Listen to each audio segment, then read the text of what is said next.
আরেকবার বলেন আল্লাহু আকবার। এভাবে আওয়াজ আক্রমণ শুরু করে দিয়েছে।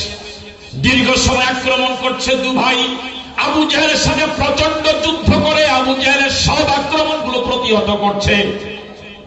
ছোট ভাই সহযোগিতা করছে। একটা সময় বড় ভাই মুআয রাদিয়াল্লাহু তাআলা আনহু ডান হাতের কবজিটা, ডান হাতটা সিংহবা কেটে গিয়েছে আবু জাহেলের আক্রমণ। আসছেন যেহেতু চেয়ারে বসে।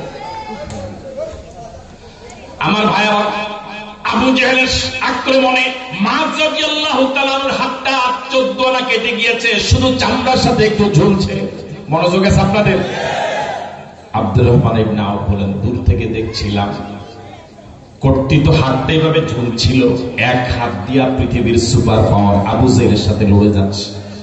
ছোট ভাই মুআব্বাস সহযোগিতা করছে।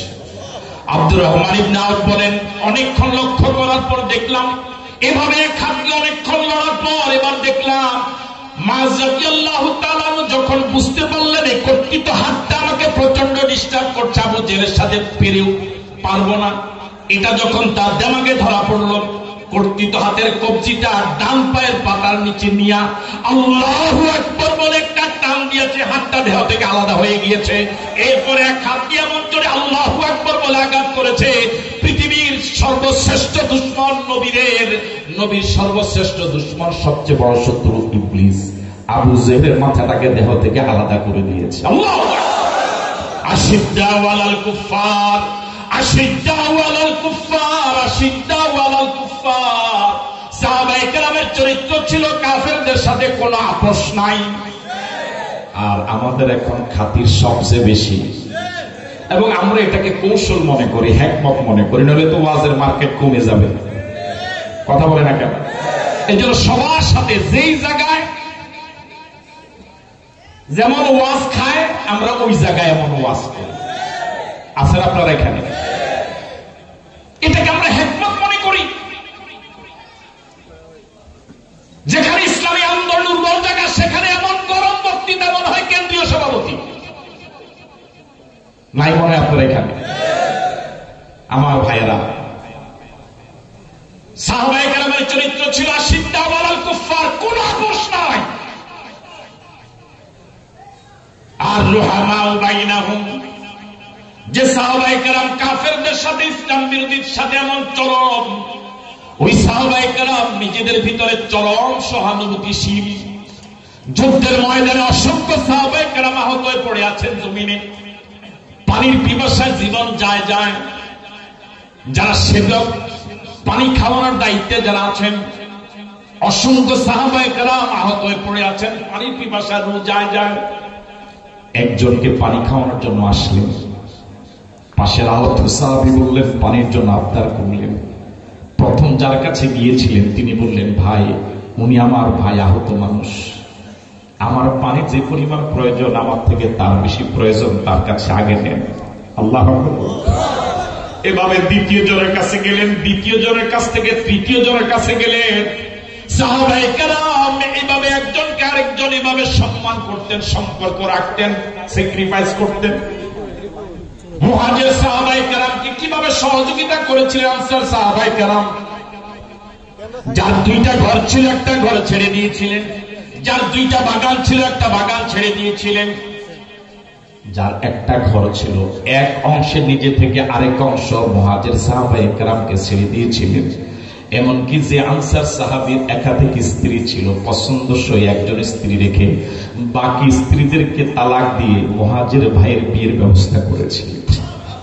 রুহামাউ বাইনাহুম, সাহাবায়ে কেরাম কাফেরদের বিরুদ্ধে চরম বজ্র কঠোর আর নিজেদের ভিতরে চরম সহানুভূতিশীল। আমার ভাইয়েরা, বর্তমান বাংলাদেশের এই কঠিন সময়ে হক্কানি পীর মাশায়েখ আলেম ওলামা সকলকে একতাবদ্ধ হওয়া খুবই জরুরি বলে আমরা মনে করি। দলাদলিগুলো বন্ধ করে দেন, পরস্পর আন্তরিকতা বৃদ্ধি করেন, প্রত্যেকের অবদানকে স্বীকৃতি দেন, সকলে এক বাক্যে এই আওয়াজ তুলুন, জমিন যার, আইন চলবে তার। মিছিল দিয়ে মিটিং করে বৈষম্য দূর করা যাবে না, যতদিন না আল্লাহর জমিন আল্লাহর কোরআন দিয়ে না চলবে ততদিন পর্যন্ত বৈষম্য বন্ধ হবে না। কি অবাক করা কথা, পৃথিবীর দ্বিতীয় বৃহত্তম মুসলিম দেশ বাংলাদেশে সংস্কার কমিটিতে, নারী সংস্কার কমিটিতে যারা সদস্য হল, তারা যে প্রস্তাবগুলো দিয়েছে এগুলো কি আপনারা দেখেছেন? ওই সংস্কার কমিটির সদস্যরা প্রস্তাব দিয়েছে পতিতালয় অর্থাৎ যারা দেহ ব্যবসা করে এটাকে শ্রমিক হিসেবে রাষ্ট্র স্বীকৃতি দেওয়া দরকার। আরো আসতে বলে না, কি দুঃসাহস, কি বিবেকহীন, কি রুচিহীন।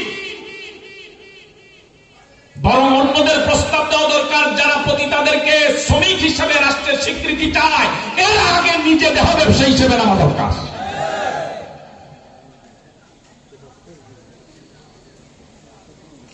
আল্লাহ রাব্বুল আলামিন কোরআন মাজিদে নারী যা পাবে পুরুষ তার ডবল পাবে, লিযযাকারি মিসলু হাজ্জিল উনসাইন, এটা আল্লাহর সিদ্ধান্ত। ওরা কমিশন প্রস্তাব দিয়েছে নারী এবং পুরুষের সমান অধিকার দেওয়া লাগবে এই উত্তরাধিকার সম্পদের ক্ষেত্রে সহ সব ক্ষেত্রে। এই জন্য আপনাদেরকে সজাগ হওয়ার প্রয়োজন। ষড়যন্ত্র এখনো অব্যাহত আছে, বরং আগের তুলনায় কয়েকশো গুণ প্রবল আকারে। দেশের স্বাধীনতা সার্বভৌমত্বের বিরুদ্ধে, ইসলাম এবং মুসলমানদের বিরুদ্ধে ষড়যন্ত্র আগের যে কোনো সময়ের তুলনায় দুর্বল নয়, বরং অনেক শক্তিশালী। সকল ষড়যন্ত্রকে সম্মিলিত প্রচেষ্টার মাধ্যমে কান্নাহুম বুনিয়ানুম মারসুস, শিশারারা প্রাচীরের মতো ঐক্যবদ্ধভাবে ষড়যন্ত্রকে রুখে দিতে হবে। আল্লাহ পাক আমাদের সকলকে দলমত নির্বিশেষে সত্যিকারে যারা দেশপ্রেমিক, স্বাধীনতা সপক্ষে যারা শক্তি রয়েছেন, সকলকে ঐক্যবদ্ধ হয়ে দেশের স্বাধীনতা সার্বভৌমত্ব রক্ষায় আল্লাহ পাকের বিধান প্রতিষ্ঠার কল্পে সকলকে একতাবদ্ধ হওয়ার উদাত্ত আহ্বান জানিয়ে আজকের এই আয়োজকদেরকে, চাঁপাতলী হিলফুল ফুজুর যুব সমাজের সকল সদস্যদেরকে ধন্যবাদ এবং মোবারকবাদ জানিয়ে আমার আলোচনা এখানে শেষ করছি। আমি আপনাদের কাছে দোয়া চাই, আপনাদের জন্য দোয়া করি। এই চাঁপাতলী মাদ্রাসাটি অনেক ঐতিহ্যবাহী একটি মাদ্রাসা। এই এলাকার অসংখ্য অবদান রয়েছে ছাত্র এবং ছাত্রীর ক্ষেত্রে মাদ্রাসার। আজকে অনেক পুরাতন প্রাক্তন ছাত্রের সাথে পরিচিত হলাম। ওরা অনেক ভালো অবস্থানে আছে, নিজ নিজ অঙ্গনের আলোকিত মানুষ। এই মাদ্রাসার মাঠে আপনারা যুব সংঘ আয়োজন করেছে সমাজ, এই জন্য মাদ্রাসার সাথে সংশ্লিষ্ট সকলকে ধন্যবাদ জানাই, আপনাদেরকে মোবারকবাদ জানাই। আমাকে আপনারা আজকে মেহমান করেছেন। আমি মূলত মেহমান হওয়ার কোন যোগ্যতা নেই। দ্বিতীয়ত আমি আপনাদের একেবারে নিকটতম প্রতিবেশী হওয়ার কারণে তো আমি মেহমান হতেই পারি না। আমি আপনাদের মেজবান, এই আয়োজকদের মাঝে আমি একজন। মেহমান থেকে আমি মেজবান হতে পারলে বেশি খুশি। আপনারা আমাকে আমার এলাকাবাসী যে পরিমাণ স্নেহ করেন, যে পরিমাণ দোয়া করেন, এর বিনিময় দেওয়ার কিচ্ছু আমার কাছে নেই। আমি শুধু আল্লাহর কাছে দোয়া করি, আল্লাহ এখানে যেভাবে একই সাথে বসে আছি, আল্লাহ তুমি আমাদেরকে মেহেরবানি করে আমাদের ভুল ত্রুটিগুলো ক্ষমা করে জান্নাতে আমাদেরকে একটু একসাথে থাকার সুযোগ করে দিও। আজকে অসংখ্য যুবক এসেছে, এই যুবকদেরকে মোবারকবাদ জানাই, ধন্যবাদ জানাই। এই যুবকরাই তো আগামীর বাংলাদেশ।